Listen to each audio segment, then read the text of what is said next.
આખો શિયાળો ગયો તાર પપ્પાને તારે ખબર નહીં પડતી કે આ ગાજર લાવીએ ગાજરના હલવા કરાવીએ.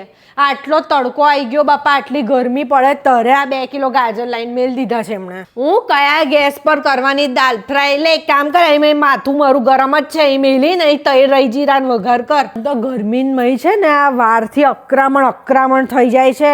એવું થાય જઈને બોયકટ વાર જ કરાઈ આવું હવે તો. આ બોચી મારી આખી પરસેવા વાળી થઈ ગઈ. અલા ઓ પાર્થ્યા, આ ઉનાળો ચાલુ છો જ ભાઈ, આ પાણીની બાટલીઓ ભરીને ફ્રીજમાં મેલ. આખો દાડે ફોનમાંથી ડાચા કહડ, તારા ડાચા કહડશે જ. આ એક તો આ સરકારે છે ને બધી રિક્ષાઓને એસી કરાવી દેવી જોઈએ. એવી કોઈ યોજના ચાલુ કરે ને તો કેટલું પુણ્ય મળે. કશું એ પાપડ ને વેફરો ને બધું એ તાપમાં મરથી જઈને થવાનું નહીં હો બાપા.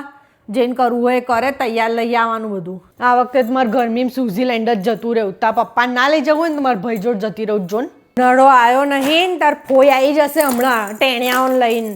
આખો દારો મારે એમના આ રમકડા ભરભર કરવાના, ખાવાનું આલવાનું, પાણી આલવાનું ઠંડુ.